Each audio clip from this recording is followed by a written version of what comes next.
Good morning or good evening, wherever, depending on wherever you're logging on to joining us. Welcome to the webinar, first webinar of the year for the Stimson CIGS dialogue series titled Prospects for Japanese Defense Policy and the Indo-Pacific Region. We're letting everybody in, so just give us a couple of minutes to get started, and we will start right around 8:32.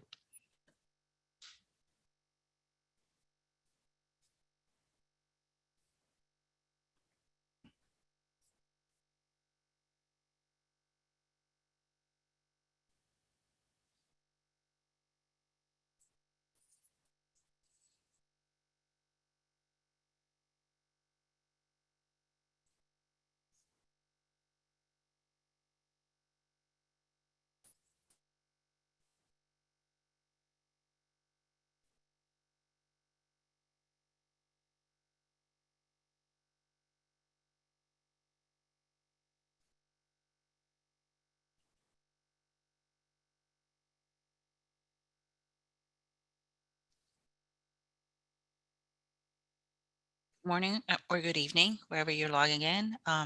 Welcome to those of you who missed the initial announcement. We're about to get started, but we're still letting a few people into the webinar space. So if you can give us another minute or so, we will get started.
All right, let's get started. Good morning to those of you who are joining us from the United States, and good evening.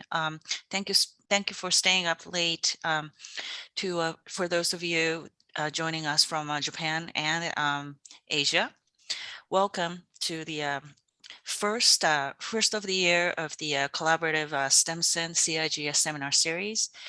In the past several years, we have been delighted to be able to partner with the Canon Institute of Global Studies in Tokyo to host the round of a public seminar to discuss issues that are related to Japan security policy, US-Japan relations, and US-Japan in a more of a global context.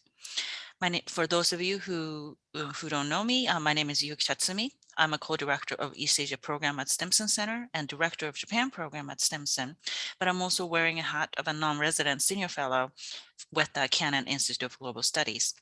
This morning, I'm delighted to welcome Dr. Ken Jimbo, longtime friend of mine and a longtime friend to many of you who joined us today. He is a professor of Keio University, but also he also works as the senior fellow at the Canon Institute of Global Studies as well. So we're kind of a virtual colleagues, and we've been collaborating on many projects for many years. As many of you know, he has been on many government advisory panels, and most recently he was on the advisory role for National Security Secretariat for a little bit, but now I think he's free of those duties, so he can speak a little bit more freely in a public forum. So welcome, Ken. Today's theme of today's seminar is prospects for Japanese defense policy for year 2022. And as we all know, earlier this month, US-Japan 2+2 happened and concluded, and they released the joint statement that seems much more ambitious in its goals and aspirations than the past. What's your take on it? Well, first of all, thank you very much for having me here, and great to be part of this CIGS Stimson event. And for me, it's been too long since I visited Washington, D.C. 2 years ago, and I feel like I have lost a whole sense of the political ambience of what it's like in D.C. and how policymakers are interacting with each other. So pardon me if my assessment is way off the mark, but let me have a try. So it was a second round of 2+2 meeting since President Biden took office. There were a number of important agenda that both Tokyo and Washington, D.C. have agreed to work with for the US-Japan alliance. And also the timing was very important as the Biden administration is said to be soon releasing its first national security strategy. And Kishida, current administration, has begun to revise key national security documents by the end of this year. So there has been a beginning of the lots of committee discussion inside the National Security Secretariat and also at the LDP. And both United States and Japan confirm the close strategic alignment with one another, as expected. But at the same time, they underscore the commitment for bringing US-Japan alliance to the next level, I should say. And both sides also recognize that those need to be reflected in the each end of the national security strategy. So I will just like to lay out some of the highlights that I think are important from the 2+2 joint statement. One is our joint commitments to modernize the alliance in an ever integrated manner. This is the terminology used in the joint statement. And this has been the key concept, mainly driven by the Defense Secretary Austin's integrated deterrence in the alliance context, beginning from the sharing our strategic goals in the region, and also our strong determination to achieve the deterrence, and also to reconfigure roles, missions, and capability sharing of the alliance. And those are, I think, the main tones of what we have agreed in our joint documents. And the second takeaway from the 2+2 was, I think that my colleague Yuki-san has, I think, addressed in many of her columns recently, that the Japan's commitment to strengthen its own defense. And by using the term resolve to fundamentally reinforce its defense capabilities. And I think this is the strongest terminology, if one could agree with me, on the Japan's defense buildup ever used in the bilateral documents. So I think it really reflects a strong determination that Tokyo is now fully committed to strengthen its own defense. So this implies, well, increasing of the Japanese defense budget at an unprecedented level. And at the same time, Tokyo's expressed to examine all options necessary for national defense, including capabilities to counter missile threats. And now this has particularly become the political controversy in Tokyo, and I'm happy to come back to this point in our later conversation. And the third point, and I will stop here momentarily, that I'd like to highlight is the cross-domain capabilities. And the cross-domain has been the agenda of the Alliance Cooperation for a while, but in conjunction with the first point to address integrated deterrence at the alliance level, the introduction of the new technologies, innovation of defense capabilities, and the evolution of the warfighting capabilities need to be coordinated in an ever closer manner. So in this context, it is encouraging to see Japan and the US identified cooperation on, for example, the space domain awareness and mission assurance through the projects like low Earth orbit satellite constellations, as specified in the documents, And it's particularly important, I think, since the late 1990s, defense industry cooperation on the missile defense on both ends, SM3 Block 2A has been, I think it was a successful bilateral project. So we definitely need a next generation flagship projects in that context, highlighting like a joint investment in the critical and emerging fields such as artificial intelligence, machine learning, directed energy, and quantum computing in the joint statement, I think was particularly encouraging. Those are three major aspects that I wish to highlight. Over to you, Yuki-san. I think you're muted. Okay, oops, I Good. do that all the time.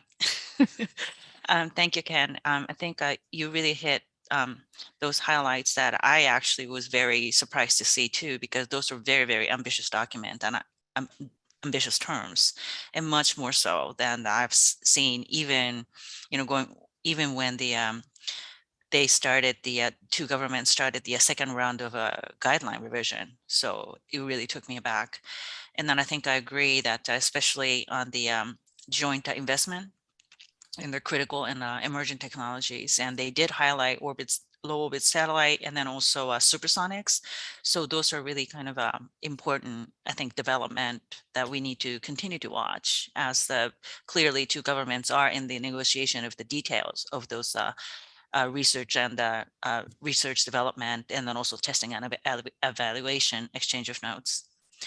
But you also, in your opening remarks, highlighted a couple of challenges moving forward, and I think you and I are thinking probably the similar challenges, such as the current debate over the enemy-based attack capability, and some other issues that we usually talk about. So moving forward, mainly from the Japan side, what are some of the main challenges, key challenges that you see as Japan tries to, I guess, actualize these aspirations that two governments together articulated? Yeah, I should say those challenges are enormous, and those who follow Japanese politics for long years may find the new emerging political ground of somewhat growing consensus inside Japan that Japan needs to spend more money on defense than ever before. Kishida is from somewhat liberal dovish faction of the LDP, but he's the one who deliberately committed to the increase of the Japanese defense budgets rather than coming from the hawkish school of the LDP. So something new of the political ground and wider consensus among the public has been on the place. Obviously, there has been the traditional, ruling party versus opposition ideological divide still exists in the Japanese public, but I think there has been the kind of wider consensus to support those defense buildup in Japan. Nevertheless, there are emerging challenges that I would like to highlight a few. The first challenge is to what extent Japan could cultivate its indigenous defense capability. And in previous rounds of our, conversation towards the 2018 NDPG, our response capability to, for example, gray zone challenges, such as in the East China Sea. Those are the situation fall between the neither black and white situation, like emerging kind of influenced by the Chinese Coast Guard vessels and the commercial vessels, and how to maintain the status quo of our territorial integrity on the southern islands. That would be the one. Remote island defense in that context, and also towards the integrated air and the missile defense. Those were the main kind of items that were defined in the 2018 National Defense Program Guideline. But now we are having a rapidly widening gap between the capability of Chinese PLA on the kind of comprehensive scale, and also the Japanese self-defense force. Um, Back in 2018 NDPG, it has already identified that our Japanese air and the sea superiorities vis-a-vis China cannot be always secured, so that we really need to have the new dimension of deterrence and defense structure, even since 2018 NDPG. But now things get much more severe as of today and coming years. So a defense posture needs to be realigned to resist, defend, and respond in such a new kind of configuration of the security environment vis-a-vis China.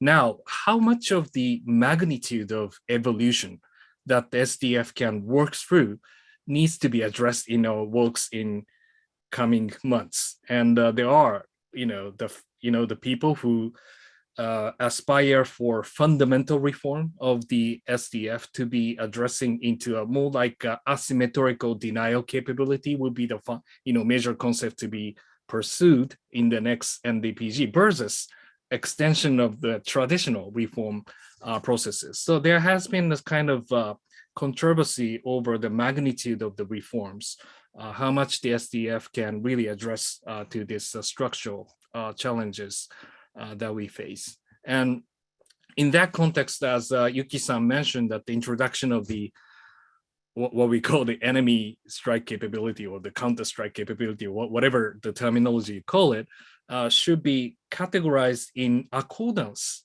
with the structural reform of the SDF defense posture. That's the first category of challenges that I would like to highlight. The second challenge is how much we can really achieve the joint and integrated defense cooperation with the United States. So that is alliance problem, but it's also the problem associated with the self-defense force reform process as well. Because in the previous conversation, I think we had a previous model of the front end, back end alliance cooperation.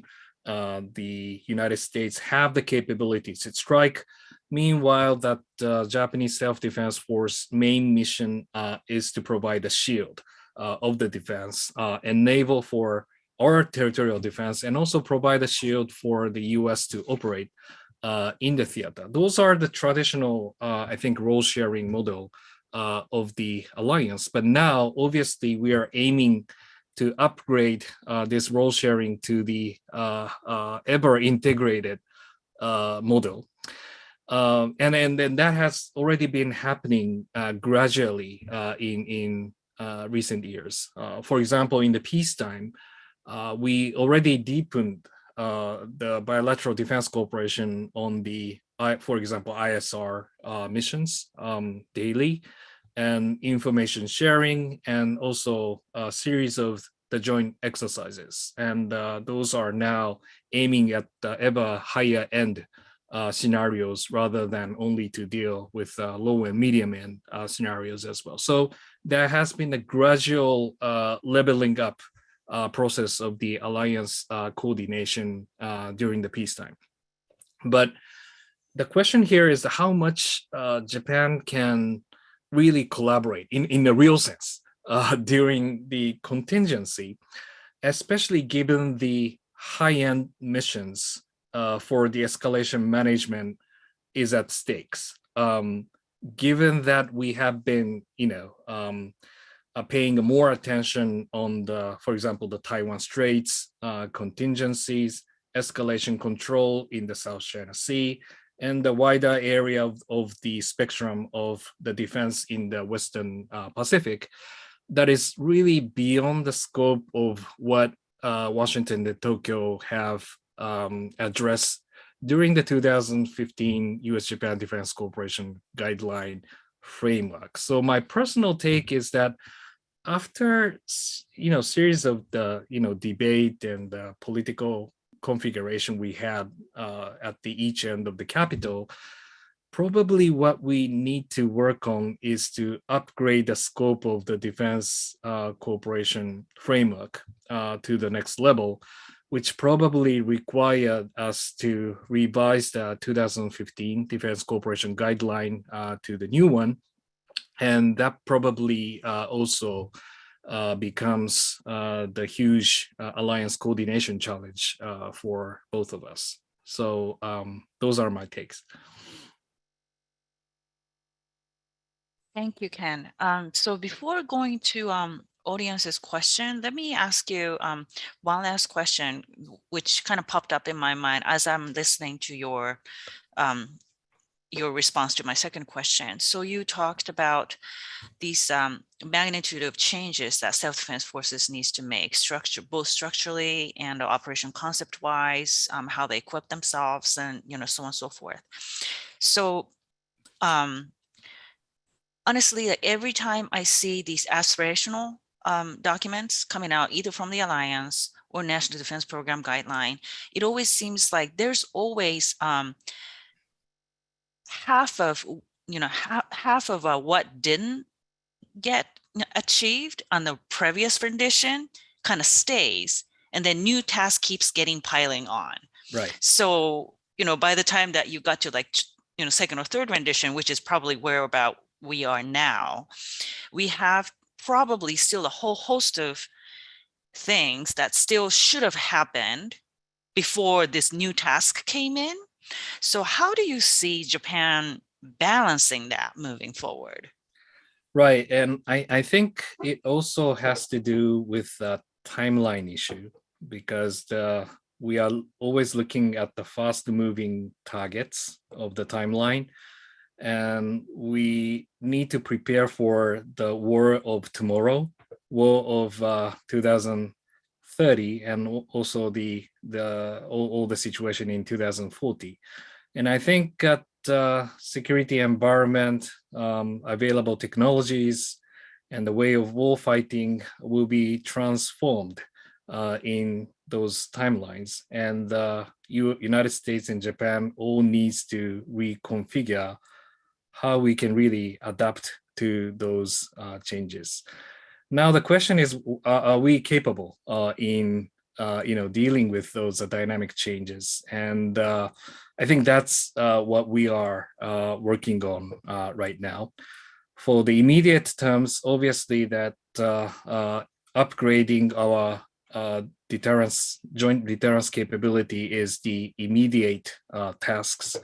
And are we having the right sets of the allocation of the budgets and also to the capability sharing that I think you can really debate more about this. My preference is that we really need to work more on the asymmetrical capability, denial defense, resilience measures, dispersal of the facilities. And those are, I think, the sets of efforts that is needed to resist against the ever widening anti-access environment. I think it's a prerequisite to maintain our strategic competition platform vis-a-vis China jointly. But those kind of reform needs to be done with a more like a strategic decision made by the leaders, what kind of budget to be allocated to which sectors. And those are, I think, slowly but gradually have been going. But I think those kind of efforts have its own timeline limits, because we now need to invest upon the new capabilities that is more like autonomous driven, AI driven, and those are the new capability that we need to work on. And on that level, if the alliance are asymmetrically achieving the defense technology innovation on the each end of the military operations, my fear here is that we have quite a asymmetrical balance in terms of having a joint warfighting capability in the 2030s and 40s. So in that level, that those kind of technological innovation has to be in line with the defense innovations and operational innovation in the alliance context, and that's going to be happening in the later timeline. So those have to be done in the parallel manner. And I hope that we'll need a very careful coordination between the two sides. Thank you, Ken. So now I think we have about roughly like half an hour left. So we would like to go to audience questions. And in our opening half an hour, we spent a lot of time having conversation on the US-Japan Alliance specific, but then obviously US-Japan Plus is always another interesting area to explore. And with the increasing pace of North Korea seem to be getting back on a firing missile every other week again, how do you see the prospects for renewed US-Japan-ROK trilateral cooperation? And especially because we are looking at South Korea presidential election this year. So how do you see the result of that might impact the US-Japan-ROK trilat? Well, I think everybody's in the national security community sees the importance of Japan-US ROK trilateral cooperation in a very significant sense. And every aspects of North Korean challenges, diversification of the missile capabilities, and also its negative kind of developments over the nuclear missile capabilities. And unfortunately, there has been the little prospects that the denuclearization talk may have positive results in the near terms. So that that every kind of reasons provide the opportunity for three countries to get together.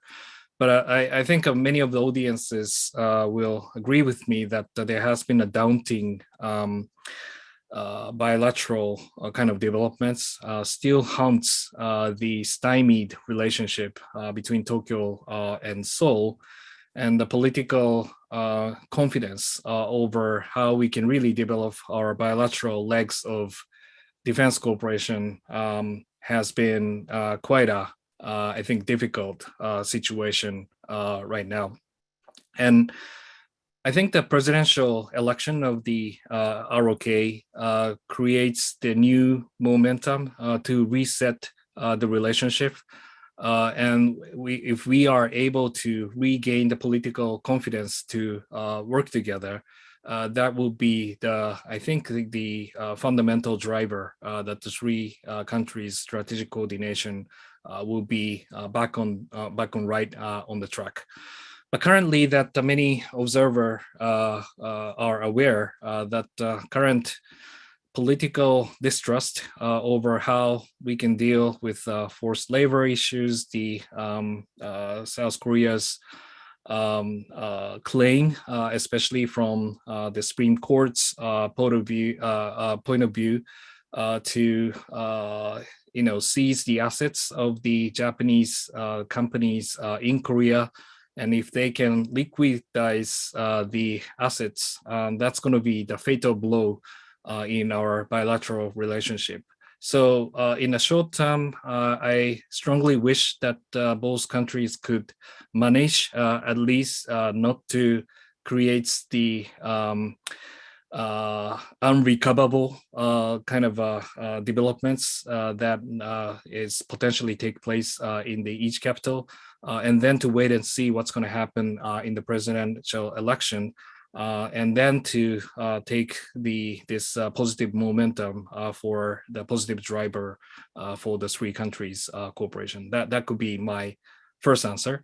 And the second answer, as Yuki-san mentioned, that the Alliance Plus consideration. And I think it has been the great development since we are exercising the diversification of so-called defense cooperation portfolio of Japan. And I recently found that there are 7 different sets of 2+2 meetings that happen within past, 12 Wow. months. And these include the US, obviously, and UK, Indonesia, Germany, Australia, and France.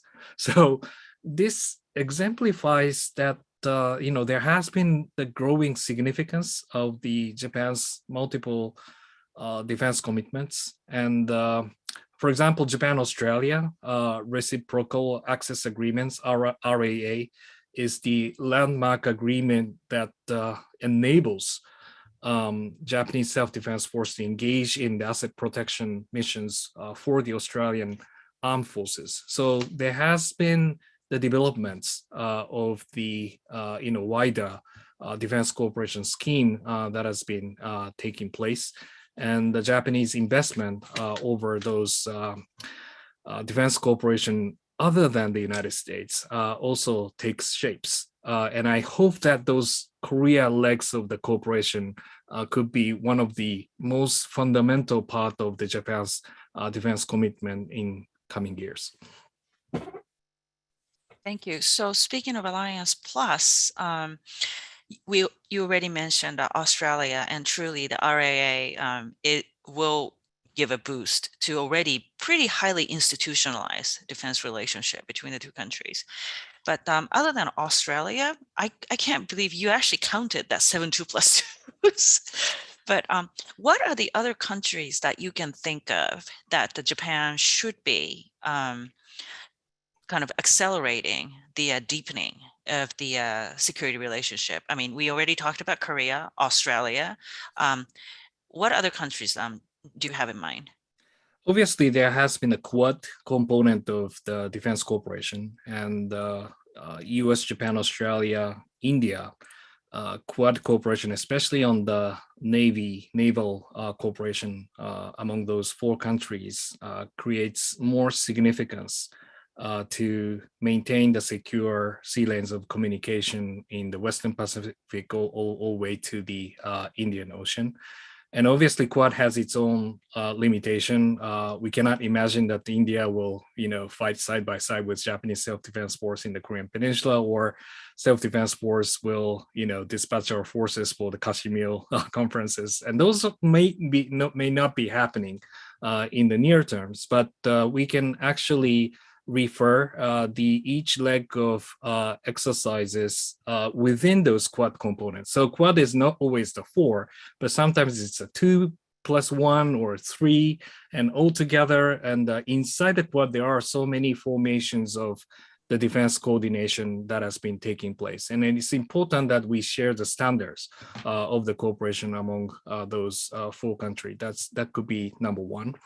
And the second, there has been unexpectedly the emerging kind of presence of the UK and the EU, member states who have been engaging towards this region under the concept of their Indo-Pacific strategy.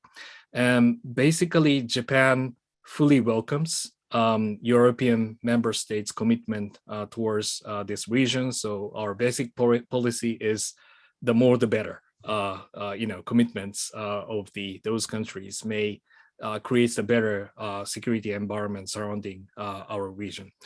And we don't have much illusion about the actual kind of capability contributions to each of those hotspots in this region.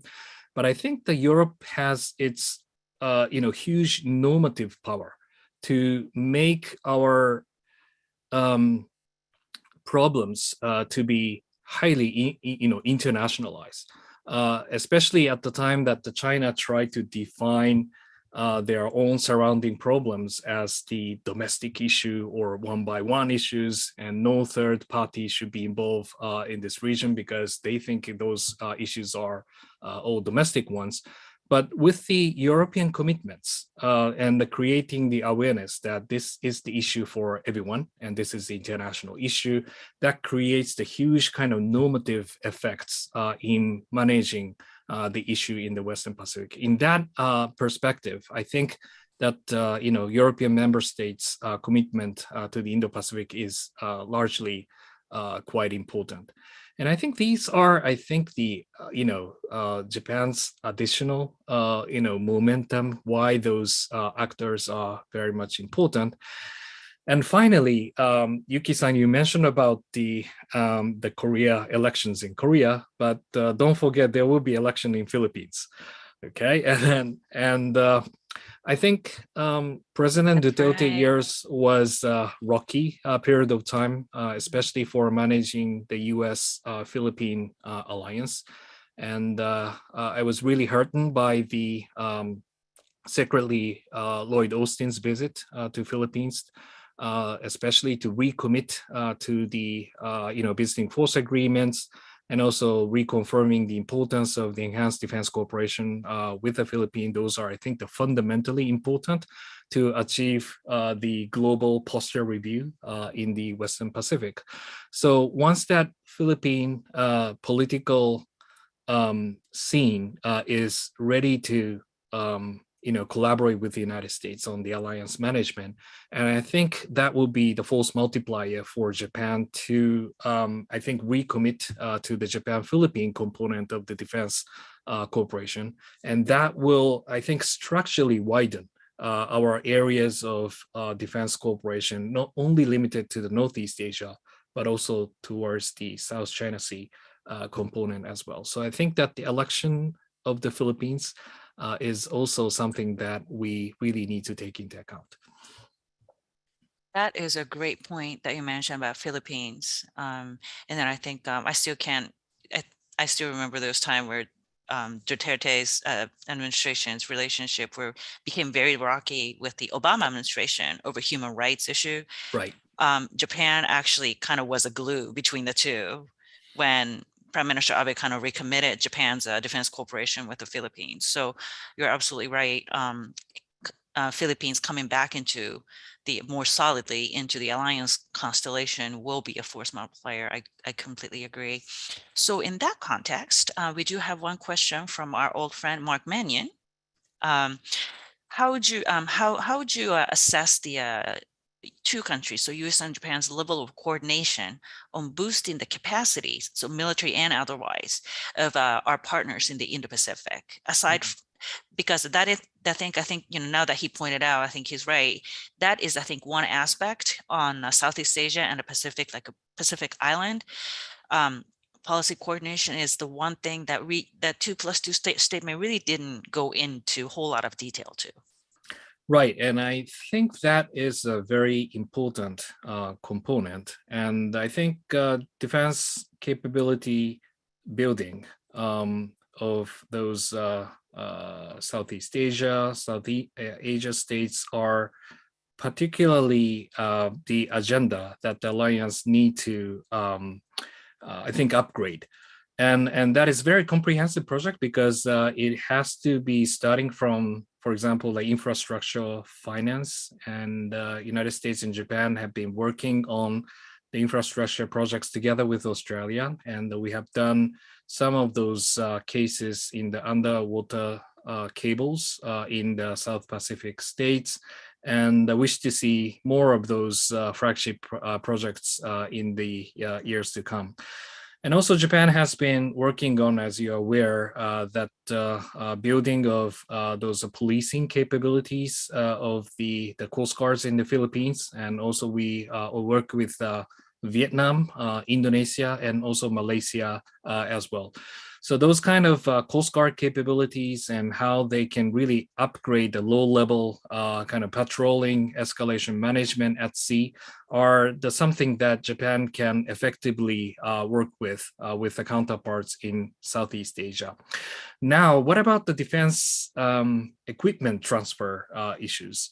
And United States obviously has been a traditional player offering the FMS IMET cooperation with those counterparts in Southeast Asia. But sometimes that those programs can also be stymied by the political developments that has been taking place in Philippines, Thailand, and also others. Unfortunately, that those concept of the liberalization and democracy have been in slow progress in Southeast Asia. And China is obviously, try to take that opportunity to sell their own arms, and so as Russia has also been, seeking for the opportunity to penetrate into those arms market. Japan should be into those processes, but unfortunately, that the track record of the transferring those equipments are not in the good shape. We tried first to Australia, but it not in the good shape, as you know. And secondly, we tried to negotiate with Thailand over the anti-air radar system, but we lost to Spain, corporations. And our negotiation over the US2 equipment in India is not, taking shape anywhere. And first tiny success we have done this year was the selling of the, anti-air radar to Philippines. So that was the only case that have been successful for Japanese defense industry, who have relaxed the long time ban on the, engaging the international arms market in 2014. It's been too long, and there has been too slow. So I think that there should be a more deeper coordination between the defense industries of United States and Japan, how those industries can collaborate jointly to engage in those emerging markets. And those are something I think that the policy side also need to capitalize it in our future coordination. So thank you, Mark, for those questions. Thank you. And then I think your comments on the coordination of the defense industrial defense industry in both countries, I think actually segue nicely into the another question coming in from Dr. Bill Schneider. So Japan's defense modernization aspiration will be, as we've been discussing, difficult to implement with the current state of the Japan's defense industrial base. So will there be an industrial-based component of Japan's defense commitment to its modernization? What's your thought? Yeah, that's the great question. And obviously that our defense procurement program has been really like a socialist style of the program, because what we have is the National Defense Program guideline, and at the appendix we set the kind of the standardized procurement goals for 5 years. And the midterm defense plan is to materialize what kind of detailed capability should be procured in the each of those fiscal year planning processes. So the Japanese defense industry, which has only the markets, obviously for the self-defense force for long years, obviously had the very fixed capacity in order to fill those defense capability requirements programmed by those defense documents. So there has not been the competition, the fair competition standards among those defense industries in Japan, and that creates the very high cost, very costly the characteristics among those defense industry production levels inside Japan. Whether such kind of industrial structure can achieve the next generation innovation base in the defense capability, that's a great question, and you can be pessimistic, enough reason to be pessimistic. But now I think the Japanese I think fiscal I think measures to commit to the next generation defense buildup has been I think increased by I think 300% in terms of the budget allocated for the research and developments comparing to the several years ago. So there has obviously been the appetite and the enthusiasms for investing the government money to create the better seeds of the technological innovation by integrating those commercial technological capabilities, and also the scientific kind of seeds to be integrated further to the defense integration base for the next generation. So I don't think that is still enough, but there has been the ever-growing awareness that we really need to invest upon those capability for the future. Thanks, Ken. So in the United States, or in Washington at least, when it comes to foreign policy, everybody recognizes the strategic importance of Indo-Pacific, but the topic of the day is Russia and Ukraine. So we do have a couple of questions that are related to that. So even though UK and France, as we've been discussing, increasing its presence and commitment and engagement in the Pacific region, which we both, I think, agree that is very helpful. But at the same time, right now, NATO is very much focused on Ukraine and how to how to see a resolution on this issue, when every day it's looking like Russian military could invade Ukraine at any moment. So how does this current situation in Ukraine and this I guess I would call Russia factor could affect security environment indirectly in the Pacific, given that all these countries that have, we have seen more and more engagement are, distracted is a bad word because that's the issue it's a frontal issue for them. But then from Indo-Pacific region wise, they are looking elsewhere. Sure. And in that context, actually, when we talked about 2+2, we did experiment 2+2 with Russia as well. So there are a couple of questions that this Russian behavior across Ukrainian border, does that give Japan a little bit of a step back and rethink of how they should relate with Russia? Because now there are all these kind of hypothetical crisis scenario when rest of the world is distracted by Russian invasion in Ukraine. China could move to do something in the Taiwan Straits, or North Korea can do something a little bit more provocative and such and such. Yeah, that's a complex set of the question. But I think I do have a couple of things to say. First of all, I think Japan is also part of this international efforts together with NATO to achieve deterrence against the potential Russian invasion to Ukraine.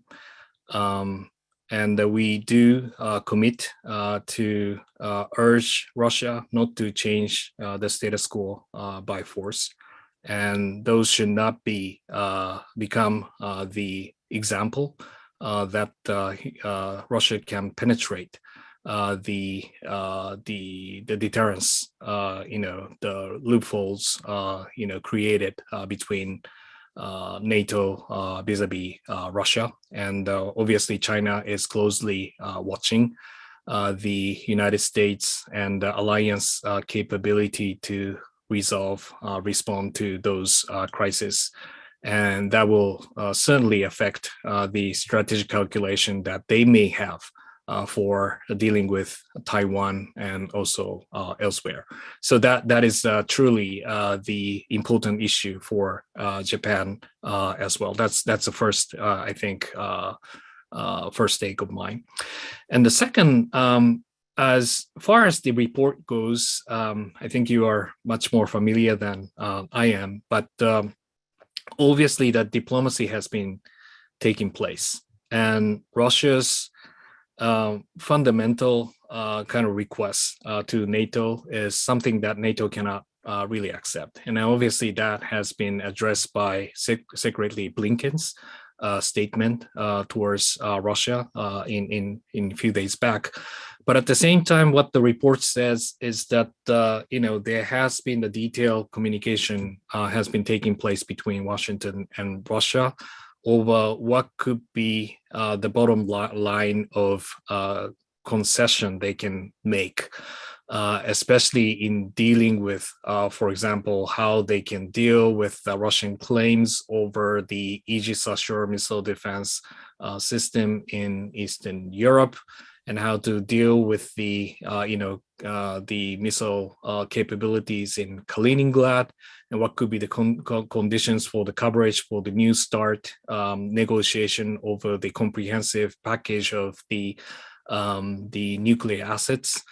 And if those could be done in negotiation with Russia, and I wish that those negotiators will also take full consideration of the implication towards Asia.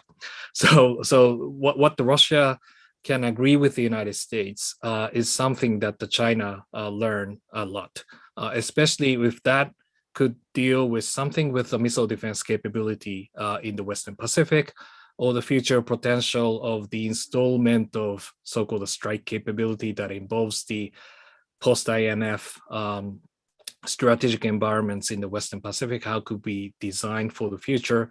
If that could be, affected by any kinds of potential deal between U.S. and Russia, that could be the very complicated outcome to be revealed in Asian front as well. So that I hope that negotiators will take a full account of the implication, what's going to happen towards Asia as well. And finally, if the invasion takes place, and that will be I think the huge challenge to the U.S. security commitment, credibility of deterrence and defense, and also the alliance extended deterrence. Those are all come into the question. And that will become the huge challenge for how we can really maintain our credibility of the alliance, especially vis-a-vis China. And in that context, I think that the Russia-Ukraine situation is very much in line with what kind of policy options that we can really have for China as well.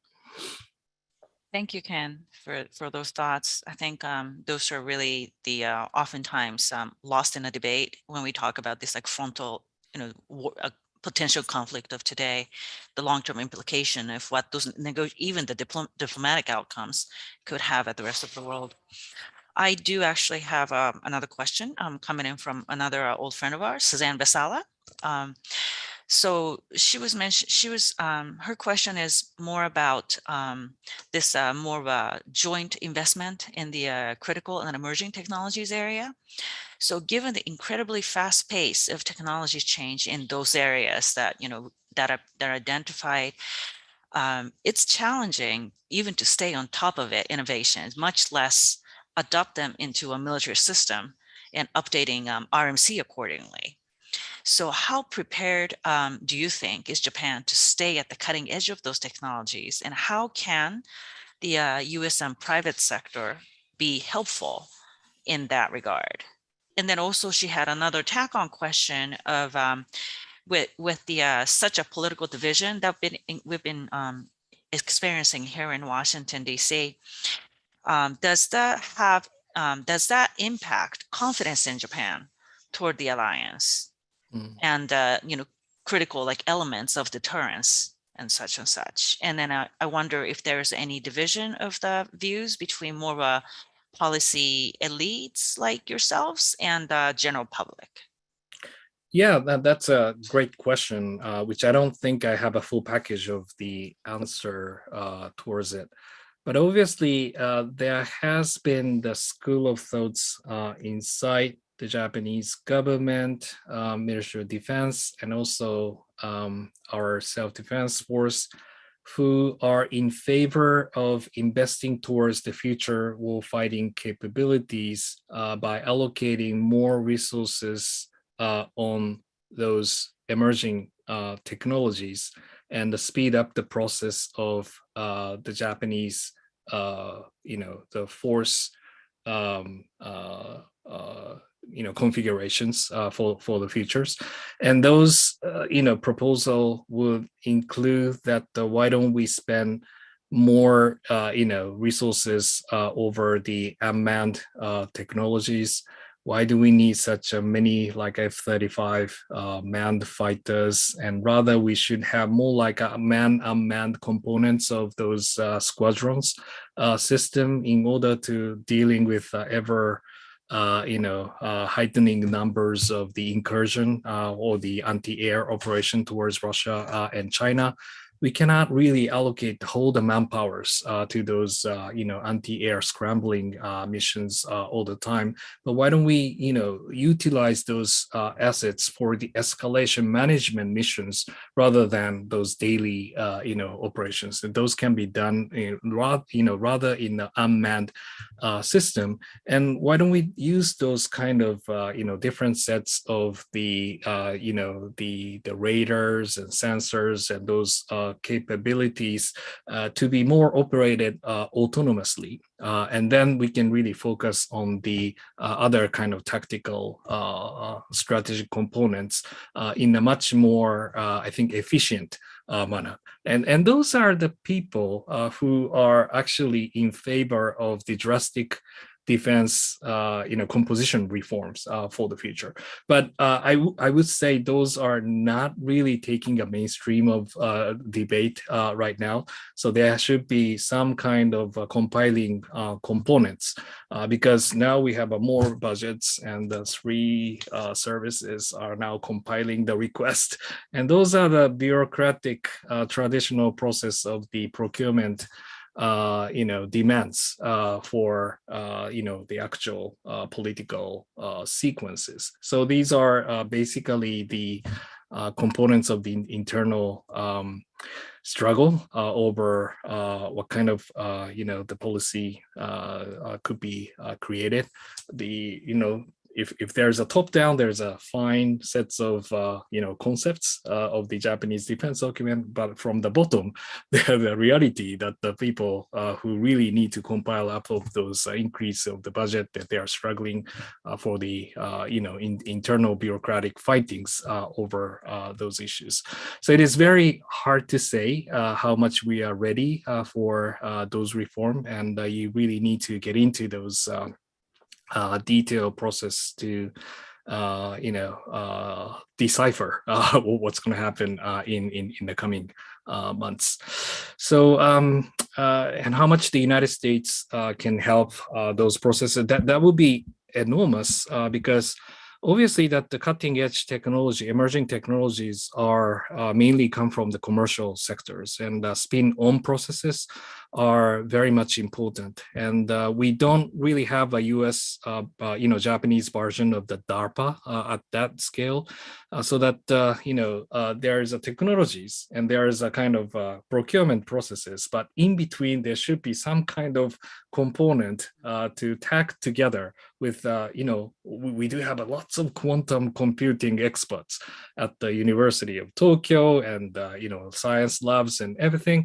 But how can those technological fundamentals can translate into developing the actual kind of capabilities and components, and those kind of mid-level function is very much missing in Japan. So that if the United States could really collaborate on us with those kind of the bridging process between the fundamental technologies and the actual equipment, and that could be the area that we can really identify to collaborate further. And I think that corporate sector will be the major actor in this regard. That's interesting because, US DoD also did this kind of a matching experiment by establishing Defense Innovation Unit, and basically has satellite office in the West Coast and the East Coast. And then basically the whole purpose of that office was, of course, to figure out what kind of private sector technology can be spent on. So that might be an interesting experiment for two countries to share experiences on. We are quickly approaching to the end of the hour.